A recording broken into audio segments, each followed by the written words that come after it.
दोस्तों अस्सलाम वालेकुम। दोस्तों आज हम सीखेंगे एनर्जी कैसे पैदा होती है। एनर्जी है क्या? ठीक है ना, जो सूरज है, हम सूरज से एनर्जी लेते हैं, हमारे फसलें आबाद हो जाती हैं। सूरज की तपश की वजह से हमारी बिजली पैदा होती है। सूरज की तपश की वजह से हमारे बेइंतहा जो काम है दुनिया के, वो कवर होते हैं। और दूसरी एनर्जी हीट की, हम पानी गर्म करके हीट देते हैं, वो एनर्जी पैदा होती है। तीसरी एनर्जी है केमिकल एनर्जी, जो हम होम प्रोडक्ट्स जितना भी हम काम कर रहे हैं, वॉशिंग पाउडर बना रहे हैं, डिश वॉश बना रहे हैं, हैंड वॉश बना रहे हैं, वो केमिकल रिएक्शन की वजह से जनाब अली वो आता है, एनर्जी पैदा होती है। एनर्जी पैदा होती है तो हमारा ये वॉशिंग पाउडर का प्रोसेस कंप्लीट होता है। देखो ये है हमारा आयनिक बॉन्ड, ये आप जो देख रहे हो। आयनिक बॉन्ड जो है सोडियम और क्लोरीन को आपस में मिक्स करके हमारा बनता है नमक।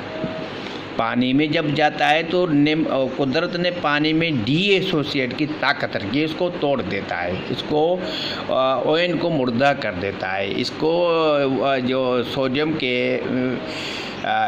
प्रोटॉन है उसको लेके चला जाता है, तो ये पानी में डिज़ॉल्व हो जाता है। और ये आयनिक बॉन्ड जब टूटते हैं दूसरे अपने केमिकल के साथ, तो ये रिएक्शन पैदा होता है। कैसे रिएक्शन पैदा है? ये फटता है।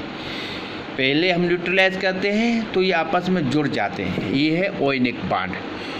ये नॉन मेटल टू मेटल जनाब आली जोड़े बनाते हैं। ये जनाब आली मेटल है, ये नमक है, ये क्लोरीन गैस है। ठीक है, इसको एक कॉइन ज़्यादा था इलेक्ट्रॉन, ये इसको देगा इसको इसलिए देगा, ये एक इलेक्ट्रॉन है, ये इसके 8 इलेक्ट्रॉन होते तो इसका शेल पूरा होता है। शेल पूरा नहीं हो रहा था, ये तंग इसको कर रहा है, तो ये इसको जान छुड़ाने के लिए इसको दे रहा है 1 इलेक्ट्रॉन। इसके पास 7 इलेक्ट्रॉन है, और बाहर वाले शेल में इसको चाहिए 8 इलेक्ट्रॉन। तो ये ट्रांसफ़र करेगा, ये इसको देगा। ये एक्सेप्टर है, ये डोनर है। ठीक है, ये है आयनिक बॉन्ड। ये बॉन्ड बनेंगे, इलेक्ट्रॉन जब आपस में मिलेंगे तो एक एनर्जी पैदा होगी, एनर्जी रेज होगी, एनर्जी एक बाउंड होगी, एनर्जी इन दो एटमों के जो ये कंपाउंड है उनके बीच में जमा हो जाएगी। ठीक है, ये है आयनिक बॉन्ड। ये आयनिक बॉन्ड जो है मेटल और नॉन मेटल मिल के बनाते हैं। कोवलेंट बॉन्ड जो है वो जनाब ने non metal to non metal share होते हैं, यानी गैस है, कार्बन है, नाइट्रोजन है, ऑक्सीजन है, ये आपस में शेयर करते हैं। या ये 3 देते हैं कि 2 देते हैं, 4 3 के 2 1 2 3, ये इलेक्ट्रॉन एक दूसरे को शेयर करते हैं। जैसे कार्बन को हाइड्रोजन शेयर करता है बेइंतहा अपने इलेक्ट्रॉन, इस तरह ये जब आपस में जब बनते हैं, मिलते हैं, तो इसको हम न्यूट्रलाइजेशन कहते हैं। ये है कोवलेंट बॉन्ड। कोवलेंट हाइड्रोजन अपना बॉन्ड शेयर करके हाइड्रोजन आपस में भी जोड़े बना सकती है।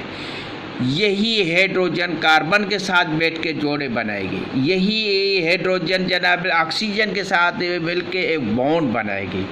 यही इसको कहते हैं हम कोवलेंट बॉन्ड। ठीक है जनाब, ये बॉन्ड बन गया, ये वॉशिंग पाउडर बन गया, तैयार हो गया। अब कुदरत ने पानी में इसको ऐसी ताकत रखी है, सब केमिकल को फिर डीएसोसिएट करेगा, फिर टुकड़े टुकड़े करेगा। ये एनर्जी है, ये एनर्जी जमा है। कहाँ एनर्जी जमा है? ये एनर्जी जमा है कोवलेंट बॉन्ड्स में। ये एनर्जी का ख़जाना है। यहाँ H और कार्बन होता है, यहाँ तो HOH मिला हुआ है।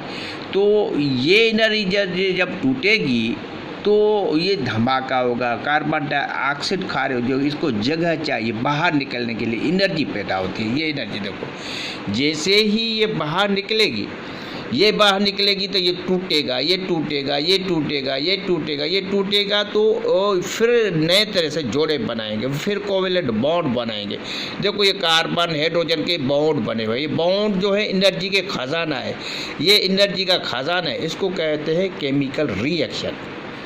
केमिकल रिएक्शन में कार्बन को 4 इलेक्ट्रॉन चाहिए, वो हाइड्रोजन इसको दे रहा है, ऑक्सीजन इसको दे रहा है। ये बॉन्ड बनाते जाएंगे, करोड़ों लाखों अरबों बॉन्ड, छोटे छोटे जो नज़र नहीं आते, ये इसको कहते हैं एनर्जी। ये एनर्जी का ये खजाना है। जब हम इसको पानी में डालेंगे फिर ये रीएसोसिएट होगा, फिर ये टूटेंगे तो एनर्जी पैदा होगी, गर्माइश पैदा होगी, झाग पैदा होगी, फोमिंग पैदा होगी, रिएक्शन होगा, एक्टिंग होगा। ये फोमिंग क्यों बनता है? इसमें कार्बन जो सल्फ्यूरिक एसिड है उसमें ठीक ठाक हाइड्रोजन है, एक ही एसिड है हमारे पास H+, ओ ये जो H है, ये इलेक्ट्रॉन एक कार्बन को देगा 4, एक कार्बन को कौन देगा? सल्फ्यूरिक एसिड की जो इलेक्ट्रॉन है। हमारे पास कार्बन में कौन सी है? सोडियम कार्बोनेट और एसिड के रिएक्शन की वजह से ये बॉन्ड टूटते हैं तो फॉर्मिंग बनती है।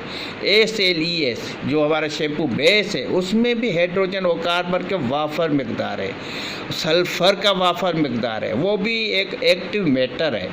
उसके भी बॉन्ड इस तरह टूटेंगे, रिएक्ट होंगे, फॉर्मिंग बनेगी, झाग बनेगी।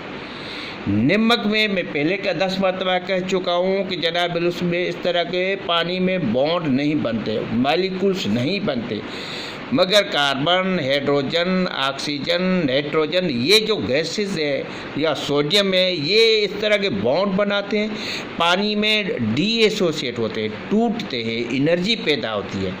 ये फिर दोबारा अपना बॉन्ड बनाएंगे, फिर मिलेंगे, फिर टूटेंगे, करोड़ों अरबा छोटे यूनिट आपस में चेन बनाएंगे। इस तरह की जिग चेन बनाते हैं। यही चैन जनाब अली रगड़ेगी कपड़े को, सफाई के अमल को। यही चैन जनाब करोड़ा अरबा ऐसी चैनें बनेगी, carbon hydrogen oxygen, carbon hydrogen oxygen. तो इसी तरह एनर्जी पैदा होती है, फॉर्मिंग पैदा होती है। फॉर्मिंग का ज़रिया केमिकल रिएक्शन में एसिड और बेस को हम रिएक्ट कराते हैं तो एनर्जी पैदा होती है। ये है केमिकल एनर्जी। उम्मीद तो आपको एनर्जी के मतलब समझ आ चुका हुआ। कोवेलेंट बॉन्ड में ये एनर्जी कोवेलेंट बॉन्ड में महफूज है। ये एनर्जी का खजाना, ये प्रोटॉन भी इधर में, इलेक्ट्रॉन भी इधर है। इन्होंने 2 इलेक्ट्रॉन एक दूसरे को शेयर किया है हाइड्रोजन के में, ठीक है ना, एक इसका है एक इसका।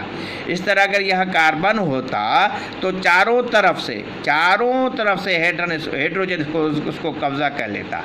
जब हम पानी में डालते फिर ये टूटते, डीएसोसिएट होते तो झाग पैदा होगी, फॉर्मिंग पैदा होगी, रिएक्शन पैदा होगी, गर्माश पैदा होगी, तो हमारे कपड़े साफ होती है। ये है एनर्जी, कुदरत का निज़ाम है। सूरज से हम हीट लेते हैं, पानी गर्म करके हम हीट लेते हैं, और केमिकल को आपस में न्यूट्रलाइज करके हीट लेते हैं, फिर डीएसोसिएट करके भी जनाब हीट लेते हैं, एनर्जी लेते हैं।